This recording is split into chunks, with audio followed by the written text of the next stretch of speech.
Hello everyone, I welcome you all to my channel Organic Chemistry by Alina. So in the previous two videos I tried to take a question but could not because of the time limit. But today this video is reserved for questions only. So without further delay, let us start with our questions. I told you already that inductive effect is used to deal with uh, questions based on acidic and basic strength. All right, so before that let us know how we can estimate the acidic strength qualitatively. Okay, acidic, oh my god, acidic strength. Okay, so uh, an acidic strength is estimated by conjugate basis stability. Okay, conjugate basis stability. Okay, the more stable the conjugate base, the more acidic the parent compound is. All right, this is a general thing. Okay, so let me take the reaction that I took in the previous slide. HCl and water gives H3O positive and Cl negative. All right, so HCl we all know it is the acid, and water is amphoteric in nature. All right, so water acts as the base here because as this HCl is much more acidic than water, so water has to act as the base here. This base has accepted the proton from the acid, and acid has lost a proton to this base, so this becomes the conjugate acid and this is the conjugate base. All right, so to estimate the acidic strength of HCl, we should know the stability of this conjugate base, that is chloride ion. All right, this was a very simple equation. Let us move on to a more typical example, that is this formic acid, HCOOH. All right, this is nothing but formic acid or HCOOH. Okay, this is the acid. Let me treat it with NaOH, which is a base. All right, so formic acid, it will lose a proton. It will lose this proton or this proton. It will definitely lose this proton because this proton is bonded to oxygen. Oxygen is much more electronegative, so this hydrogen is the active hydrogen. Okay, this is a terminology commonly used in organic chemistry. The acid which is readily lost is known as active hydrogen. Active hydrogen is the hydrogen directly attached to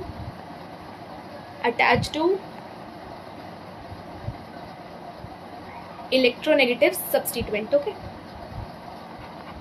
so this hydrogen is the active hydrogen. This is abstracted by NaOH and a neutralization reaction takes place, forming the formate anion, and what? This is Na positive and H2O. All right, so tell me which is the conjugate acid and which is the conjugate base. This was base, this was the base. So here the base always accepts a proton, so this was acid, this is a conjugate base. Here we have conjugate acid. All right, this was the base, this was the acid. The acid always forms the conjugate base part and the base always forms the conjugate acid part. So now we have to see the stability of conjugate base to comment upon the acidity of this. Okay, so I hope these two equations were just to make you aware of the terminology of conjugate base and conjugate acid. All right, so now let me just take an example. Okay, this is the start of our question answer session. let me take the question to explain you the concept. Okay, so CH3, CH2, CH2, COOH. This is what? This is butanoic acid, N-butanoic acid, straight chain. This is CH2, Cl, CH2, CH2, COOH. Alright. Now this is CH3, CH2, Cl. Sorry, here we have CH only, and CH2, COOH. The last compound is CH3, CH2, CH, Cl, COOH. Okay, so now these are all these compounds are acids because of the carboxylic acid functionality present. COOH, COOH, COOH, COOH. Now you have to decide which one is the most acidic and which is the least acidic out of all. To decide on the acidic strength, relative acidic strength, or to arrange all these compounds in relative acidity order, you have to see two things. Alright, first and the most important, the stability of conjugate base. Okay, the stability of conjugate base and the presence of electron withdrawing group or electron donating group. Okay. Ab now here you can see there is no substituent present. This is a straight chain butanoic acid. Here in place of one hydrogen you have one chlorine present. Okay, this chlorine will have its influence on the acidity of these butanoic acids. Alright, so this chlorine, since it is a halide, it is an electron withdrawing group. Okay, one thing I forgot to tell you, that electron withdrawing group are said to possess a minus I effect. Minus I effect. Electron withdrawing groups are said to be minus I groups because they attract electron density towards themselves. They possess a partial negative charge. They are said to be minus I groups. Alkyl groups, the electron donating groups, they are said to be plus I groups. They show a plus I effect. Alright, plus I effect. They are electron donating groups. Okay, this I forgot to tell you in the previous video, but here I have told. So here we have chlorine atom. Here again we have an electron withdrawing group which will show a minus I effect, but it is present near to COOH, and here chlorine is present much nearer to this COOH group. This is also electron withdrawing group. This will possess minus I effect. So to check the relative acidity of these four compounds, we have to check the stability of conjugate base. Let us write the conjugate bases in all the compounds. So the conjugate base of the first compound will be nothing but when we lose this hydrogen, when we remove this hydrogen, we get a negatively charged species. The negatively charged species will be known as the conjugate base. Okay, you have to do nothing but remove the proton. Okay. Oh my god.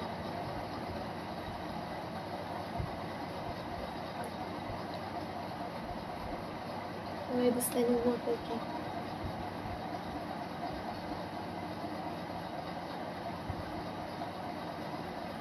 Okay, so CH3, CH2, CH2, CO, negative. This is the first conjugate base. The second conjugate base will be CHCl, CH2, CH2, CH2, C double bond O negative. The third will be CH3, CH, then Cl, CH2, CO, negative. The fourth one will be CH3, CH2, CH, Cl and CO, negative. Alright. So these are the conjugate bases. Okay, conjugate bases of the above four acids. Alright. So अब क्या होगा, electron withdrawing groups इधर इधर है, ठीक है। अब कोई कंपाउंड एसिडिक तब होगा जब उसकी कॉन्जुगेट बेस स्टेबल होगी, और कॉन्जुगेट बेस की स्टेबिलिटी से क्या मतलब है कि ये जो नेगेटिव चार्ज यहाँ अक्यूमुलेट हुआ है, नेगेटिव चार्ज जो यहाँ है, ये इस ऑक्सीजन पे कम से कम फील हो। ओके, ये ऑक्सीजन, ये नेगेटिव चार्ज सिर्फ और सिर्फ ऑक्सीजन पे ना रह के इस पूरे कंपाउंड पर, इफ आई से कि ये नेगेटिव चार्ज डिस्पर्स हो गया पूरे कंपाउंड पर, तो आई विल से कि कॉन्जुगेट बेस मेरी स्टेबल है। By stability of conjugate base I mean dispersal of charge, dispersal of charge, ठीक है। क्योंकि अगर चार्ज एक ही जगह अक्यूमुलेटेड रहेगा तो वो एनायन जल्दी से दोबारा प्रोटॉन ले लेगा, ओके, और दोबारा एसिड बना लेगा। We want this to be stable, कि ये सोल्यूशन में ऐसे ही रह ले विदाउट गेनिंग प्रोटॉन बैक, ठीक है। तो इसका लाइफ टाइम तभी बढ़ेगा जब ये नेगेटिव चार्ज इस पूरे कंपाउंड पर डिस्पर्स हो जाएगा, ठीक है। और ऐसा कराने के लिए व्हाट हैपेंस, हमारे इलेक्ट्रॉन विड्रॉइंग ग्रुप्स होते हैं। इलेक्ट्रॉन विड्रॉइंग ग्रुप्स क्या करते हैं, जो नेगेटिव चार्ज होता है कॉन्जुगेट बेस का, उसको अपनी तरफ खींच लेते हैं। क्योंकि मैंने बताया था कि ये इन बॉन्ड से इलेक्ट्रॉन डेंसिटी लेते हैं। जब इसने इधर से इलेक्ट्रॉन डेंसिटी ली और इधर से भी इलेक्ट्रॉन डेंसिटी फिर इधर आएगी, इधर से भी इलेक्ट्रॉन डेंसिटी इधर आएगी, इस डायरेक्शन में इलेक्ट्रॉन डेंसिटी आएगी, तो ये नेगेटिव चार्ज जो इधर प्रेजेंट है वो टुवर्ड्स क्लोरीन जाना चाहेगा। So this negative charge is pulled up by this chlorine atom. Similarly, this negative charge will be pulled up by this chlorine atom through how many bonds? 1, 2, 3, 4. ठीक है, 4 bonds. इधर 1 bond, 2 bond, 3 bond. 3 bonds के through negative charge chlorine अपने पास बुलाना चाहेगा because of the -I effect of chlorine, ठीक है। इस तरीके से electron withdrawing groups negative charge disperse कराना चाहते हैं। अब क्या होता है, inductive effect is distance dependent. Inductive effect is, you have to remember this thing, that inductive effect is distance dependent, distance dependent. All right, so the nearer the -I group is, the nearer the -I group is placed with respect to negative charge, the more the -I effect is observed. All right, so to observe a good -I effect, you have to place the electron withdrawing group nearer to the negative charge. All right, nearer to negative charge, क्योंकि electron withdrawing groups क्या करेंगे, negative charge को अपनी तरफ, they will attract, they will pull the negative charge towards themselves. Okay, so अगर COO negative, इधर मेरा carbon है, इधर मेरा Cl ग्रुप प्रेजेंट है सपोज, ठीक है, तो नेगेटिव चार्ज, ये रहा अल्फा कार्बन मेरा, इधर COO नेगेटिव भी अटैच्ड है, इधर भी, तो इलेक्ट्रॉन क्लोरीन अपने पास पुल करेगा और यहाँ से पुल करेगा, तो ये स्टेबल हो जाएगा, ठीक है, एज कंपेयर टू अगर मेरे यहाँ पर यहाँ क्लोरीन होता अगर, ठीक है। तो ये नेगेटिव चार्ज को कितनी बॉन्ड्स के थ्रू क्लोरीन के पास जाना पड़ता, 1, 2, 3, 4, थ्रू 4 बॉन्ड्स, ठीक है, 4 बॉन्ड्स, ठीक है। -I इफेक्ट क्लोरीन का 4 बॉन्ड्स के थ्रू ऑपरेट करता, फिर इधर से ऑक्सीजन का इलेक्ट्रॉन डेंसिटी जाती, फिर इधर जाती, इधर जाती, इधर जाती, 4 बॉन्ड्स, इधर देखो अगर तो 1 बॉन्ड, 2 बॉन्ड, 3 बॉन्ड्स के थ्रू -I इफेक्ट। तो ये ज़्यादा स्टेबल है या ये, इधर जल्दी डिस्पर्स कर जाएगा नेगेटिव चार्ज इधर से पूरे कंपाउंड पे, और इधर थोड़ा टाइम लगेगा नेगेटिव चार्ज को डिस्पर्स होने में। तो नेगेटिव चार्ज हमारा कार्बोक्सिलेट ग्रुप पर था, जितना पास हमारा इलेक्ट्रॉन विड्रॉइंग ग्रुप होगा इस ग्रुप के, उतना ही ज़्यादा स्टेबल हमारा कॉन्जुगेट बेस होगा, और जितना स्टेबल हमारा कॉन्जुगेट बेस होगा तो उतनी ही ज़्यादा स्टेबिलिटी, उतना ही ज़्यादा एसिडिक हमारा कंपाउंड होगा। ऑल राइट, सो अब इन सब में देखो, इधर तो कोई इलेक्ट्रॉन विड्रॉइंग ग्रुप है नहीं, इसको अगर मैं A नाम दूँ, A, इसको मैं दूँ B, इसको दूँ C, इसको दूँ D, ओके। सो इन सब में मेरा ऑर्डर क्या रहेगा एसिडिक स्ट्रेंथ का। Let us remove all this, okay, let me remove this also.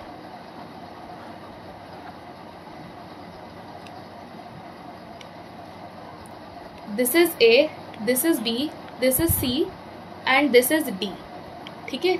तो इन सब में सबसे ज़्यादा स्टेबल कौन सा होगा? A की तो बात भूल जाओ क्योंकि A के पास कोई इलेक्ट्रॉन विड्रॉइंग ग्रुप है नहीं, B के पास है, C के पास है, D के पास है।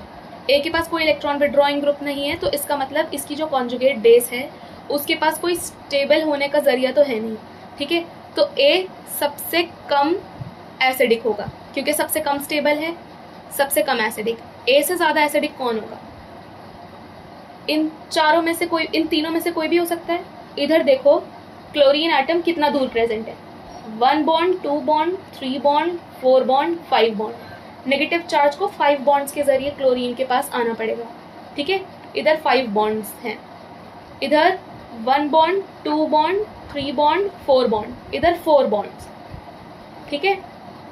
इधर क्लोरीन एटम थोड़ा पास आया तो नेगेटिव चार्ज जल्दी डिस्पर्स हो जाएगा, इधर थोड़ा टाइम लगेगा डिस्पर्स होने में। इधर नेगेटिव चार्ज कितना पास है क्लोरीन से? 1 बॉन्ड, 2 बॉन्ड, 3 बॉन्ड, इधर सिर्फ 3 बॉन्ड्स। तो आपको समझ आ रहा है सबसे ज़्यादा स्टेबल कौन सा कॉन्जुगेट बेस होगा? सबसे स्टेबल ये कॉन्जुगेट बेस होगा क्योंकि सिर्फ 3 बॉन्ड्स हैं क्लोरीन और ऑक्सीजन के नेगेटिव चार्ज के बीच में, तो सबसे जल्दी नेगेटिव चार्ज डिस्पर्स हो जाएगा इस पूरे कंपाउंड पे। सबसे ज़्यादा स्टेबल ये। फिर 4 बॉन्ड्स से दूर जो क्लोरीन एटम है सी कंपाउंड, फिर 5 बॉन्ड्स दूर जो क्लोरीन एटम है this compound will be then most stable. तो ए से ज़्यादा एसिडिक कौन सा होगा? बी, फिर बी से ज़्यादा एसिडिक होगा मेरा सी, और सबसे ज़्यादा एसिडिक मेरा कौन सा होगा? डी, ठीक है। इस तरीके से ऑर्डर नहीं लिख सकते हम लिखते हैं डी सबसे ज़्यादा एसिडिक, फिर सी, फिर बी, फिर ए। ये डिसेंडिंग ऑर्डर हो गया। और अगर असेंडिंग ऑर्डर लिखना है तो ए से ज़्यादा बी, बी से ज़्यादा सी, सी से ज़्यादा D. This is the order of acidity या फिर order of conjugate base stability, ठीक है। ये बात समझ आई। अब नेक्स्ट हम देखते हैं एक और क्वेश्चन। अब मेरे पास है CH3, CH2, COOH, यह है ए कंपाउंड। इधर है मेरे पास CH double bond CH, single bond COOH, यह है मेरा कंपाउंड बी। फिर है मेरे पास CH2, फिर है मेरे पास CH triple bond C, single bond COOH, यह है C। अब इन सब में से आपको बताना है ऑर्डर ऑफ एसिडिटी, ठीक है। अब ऑर्डर ऑफ एसिडिटी बोल रहे हैं तो इसका मतलब आपसे पूछ रहे हैं आपको क्या देखना है? Stability of conjugate base, stability of conjugate base. तो मैंने आपको क्या बताया था कॉन्जुगेट बेस कैसे बनाते हैं? कॉन्जुगेट बेस बनाने का तरीका है कि आप एक्टिव हाइड्रोजन जो है, द हाइड्रोजन, एक्टिव हाइड्रोजन या फिर एसिडिक हाइड्रोजन, इसको रिमूव कर दो, ठीक है। CH3, CH2, CO नेगेटिव, ये मेरा ए का कॉन्जुगेट बेस है। CH2 double bond CH, single bond CO negative, ये मेरा बी का कॉन्जुगेट बेस है। और सी का conjugate base O negative. This is the conjugate base of my the compound at C. All right. So here if you can see there are no such electron withdrawing substituents present in all three compounds A, B, C. But I told you have to also keep in mind about the saturation of the alkyl groups. All right. Here you have sp3 hybridized groups. Here you have sp2 hybridized groups. Here you have sp hybridized groups. So sp hybridized group is they are more electronegative than sp2, and sp2 hybridized carbons are more electronegative than sp3. So these groups are nothing but electron withdrawing groups. All right, in these two cases B and C. B and C have electron withdrawing groups. They will possess minus I effect. Minus I effect. Okay. These are electron withdrawing groups, EWGs. While here, if you can see, no electron withdrawing groups are there. These will be treated as electron donating groups. Electron donating groups, they destabilize the conjugate base by increasing the electron density on the negatively charged center. ठीक है, मैंने क्या कहा अभी, ये electron donating group है. Electron donating group का क्या काम क्या होता है, ये पूरा एक इलेक्ट्रॉन विड्रॉइंग ग्रुप है. ठीक है, ये इलेक्ट्रॉन डेंसिटी खींचेगा अपने पास. ठीक है, यहाँ कोई इलेक्ट्रॉन विड्रॉइंग ग्रुप नहीं है, तो कार्बन अपने इलेक्ट्रॉन्स डायरेक्टली कार्बोक्सिलेट को देगा और ये भी अपने इलेक्ट्रॉन्स इधर देगा, जिसकी वजह से ये ऑक्सीजन के ऊपर जो नेगेटिव इलेक्ट्रॉन डेंसिटी है ये इंक्रीज़ करेगी. जब ये इंक्रीज़ करेगी तो हमें तो इस नेगेटिव चार्ज को ख़त्म करना है, बट ये इंक्रीज़ कर रही है. जब ये इंक्रीज़ करेगी इसका मतलब हमारी कॉन्जुगेट बेस की स्टेबिलिटी डिक्रीज़ कर रही है. जब कॉन्जुगेट बेस की स्टेबिलिटी डिक्रीज़ करती है, जब नेगेटिव चार्ज इंक्रीज़ हो जाता है, तब वी से कि acidic strength decreases. Acidic strength decreases. इधर sp2 हाइब्रिडाइजेशन है, तो ये एक इलेक्ट्रॉन विड्रॉइंग ग्रुप की तरह काम करेगा. ये इधर से इलेक्ट्रॉन अपनी तरफ खींचेगा, नेगेटिव चार्ज कंपाउंड पर डिस्पर्स हो जाएगा, एसिडिक स्ट्रेंथ बढ़ जाएगी, क्योंकि the conjugate base has become stable because of the presence of electron withdrawing group. This is a better electron withdrawing group than alkenyl group, so this will better disperse the negative charge all over the compound and hence this will be most stable. क्योंकि sp hybridisation की electronegativity ज़्यादा है, तो इसलिए ये एक sp3 और sp2 और sp में ये ऑर्डर होता है इलेक्ट्रॉन विड्रॉइंग नेचर का. माइनस आई इफेक्ट का ये ऑर्डर रहता है. माइनस आई इफेक्ट का माइनस आई sp सबसे ज़्यादा अच्छा दिखाता है, फिर sp2 दिखाता है, और sp3 तो इतना कम अच्छा दिखाता है कि हम बोलते हैं कि वो प्लस आई इफेक्ट दिखाता है. ठीक है, तो ऑर्डर ऑफ एसिडिटी हमसे आंसर अगर पूछा जाए तो C will be most acidic, then B, then A. Okay, this will be the acidic order. ठीक है, now I have some questions. Arrange the following in increasing order of acidic strength. अब इधर क्या है, ये सब साइक्लिक कंपाउंड्स हैं और सिर्फ एक जगह फ्लोरीन की सब्सटीट्यूशन है. तो अगर मैं इन हाइड्रोजन्स को हटा दूं तो ये सब कुछ नहीं बट सेम कंपाउंड है, जो कि ये है. बट ये हाइड्रोजन के बारे में आपसे पूछ रहे हैं एसिडिटी का ऑर्डर, इस हाइड्रोजन के बारे में. ठीक है, फ्लोरीन वही है, डिफरेंट हाइड्रोजन के बारे में आपसे पूछ रहे हैं एसिडिक ऑर्डर. ठीक है, ये हाइड्रोजन इधर, ये हाइड्रोजन इधर, और इसको ऐसे बना सकते हैं हम. तुम रुक जाओ,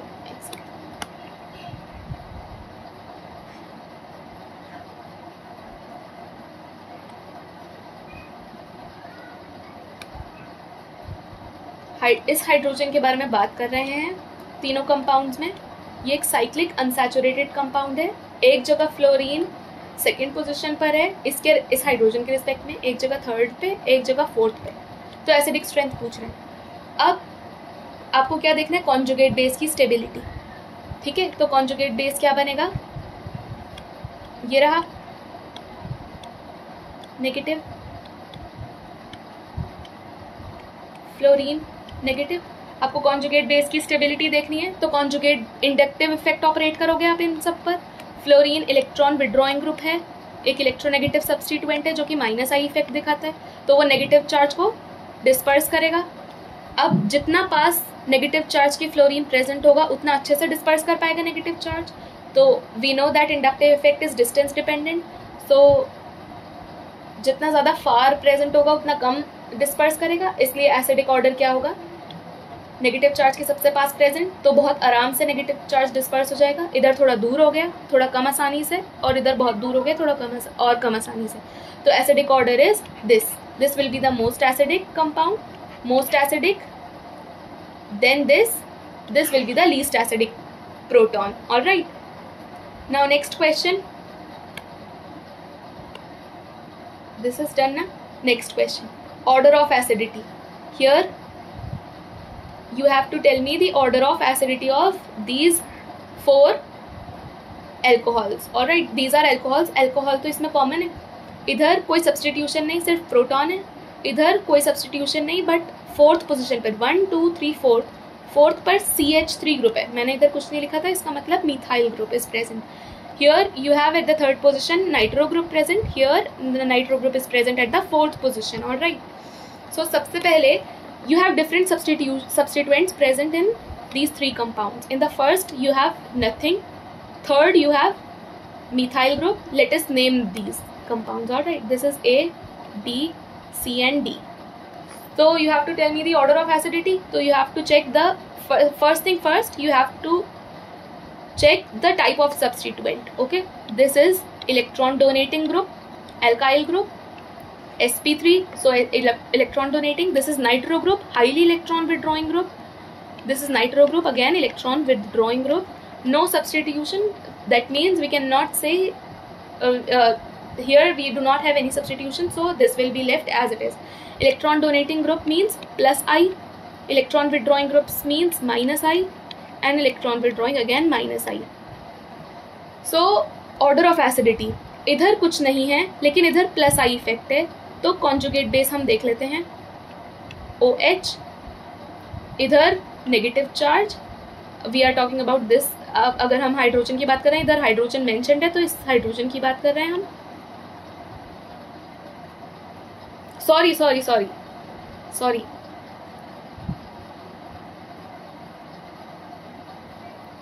alcohols में the most acidic hydrogen is this, the hydrogen directly attached to oxygen, so conjugate base will be this.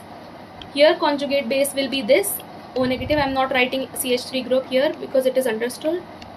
O negative NO2 and O negative NO2. Okay, so आप इधर से डायरेक्टली देख सकते हैं कि सबसे ज़्यादा स्टेबल कौन सा होगा, जहाँ इलेक्ट्रॉन विड्रॉइंग ग्रुप्स हैं. सबसे ज़्यादा स्टेबल कॉन्जुगेट बेस वो होगा. अब उसमें भी इन दोनों में से मोस्ट एसिडिक कौन सा होगा, जिसमें नाइट्रो ग्रुप O नेगेटिव के ज़्यादा पास है, तो वो है ये. इधर थर्ड पोजीशन पे प्रेजेंट है, इधर फोर्थ पे. और inductive effect is distance dependent, तो ये माइनस आई इफेक्ट इधर ज़्यादा आसानी से ऑपरेट करेगा because of the less distance. So C इधर मोस्ट एसिडिक है. फिर D, फिर कौन सा होगा, A और B में से कौन सा.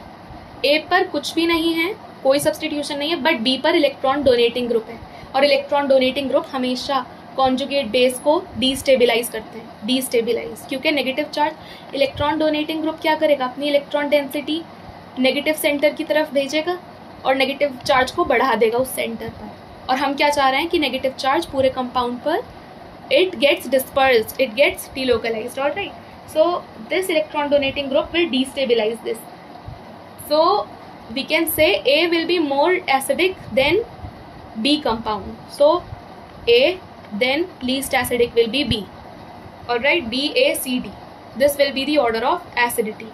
Now next question.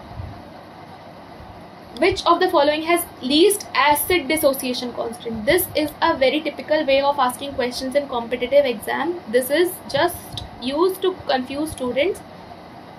But I have already told you that acid dissociation constant is nothing but Ka value. Okay. So the higher the Ka value, the higher is the acidic strength. So they are asking you nothing but acidic strength of the compound. Which of the following has least acid dissociation constant? So they are asking about the compound which is least acidic or which has least Ka value, least acidic. Okay, so let us see what the question is. Okay, here we have fluorine, here we have fluorine, here we have bromine, here we have bromine. In two compounds we have fluorine, in two compounds we have bromine. So again you will see the conjugate base. You will make the conjugate base by just removing this proton, H from here, H from here, H from here, H from here. Alright. Then you will see the distance and the type of electron withdrawing group. Here fluorine is attached to alpha carbon, right? This is the alpha carbon. इधर ही fluorine attached है. इधर alpha beta carbon पर fluorine attached है. Okay. इधर beta carbon पर bromine attached है. इधर alpha carbon पर bromine attached है. ब्रोमीन और फ्लोरीन में से माइनस आई इफेक्ट किसका ज़्यादा है? फ्लोरीन का minus I effect is more than bromine. So electron withdrawing group fluorine ज़्यादा बेहतर है. Fluorine is a better electron withdrawing group than bromine. Alright, so fluorine is better able to disperse the negative charge formed in the conjugate base of all these compounds. Alright, also inductive effect since it is distance dependent. So इधर fluorine सबसे ज़्यादा पास present है COO के. So alpha carbon पर तो सबसे acidic कौन सा हो जाएगा? हमें ये तो पता है कि A और B C और D से ज़्यादा एसिडिक होंगे. These two will be more acidic than C and D because of fluorine atoms present. Alright, but in दोनों में से P सबसे ज़्यादा एसिडिक होगा A because A is present on the alpha carbon. वो सबसे ज़्यादा पास है, नेगेटिव चार्ज जो जनरेट होगा उसकी. सबसे ज़्यादा एसिडिक है A, then B because of fluorine. Then which one will be more acidic? Then we will have this D, then we have C. Alright, A B D C. So the question is K A order भी यही होगा जो acidic order होगा. Alright, के A order भी यही है, but पूछ रहे हैं आपसे जिसका के ए सबसे कम है, लीस्ट के ए और मतलब लीस्ट एसिडिक, तो वो सी कंपाउंड होगा जिसमें ब्रोमीन प्रेजेंट है और वो भी बीटा कार्बन पर. So this is the answer. अगर आपसे पूछते पी के ए के ऑर्डर में करो, the one with the least P K A value, तो लीस्ट पी के ए का मतलब क्या होता? द वन विच हैज़, मैंने बताया था आपको p K A is inversely proportional to K A value. ठीक है, और K A value directly proportional है एसिडिक स्ट्रेंथ के. तो जो सबसे ज़्यादा एसिडिक होगा उसकी सबसे कम पी के ए वैल्यू होगी. पी के ए कम का मतलब क्या? एसिडिक स्ट्रेंथ ज़्यादा.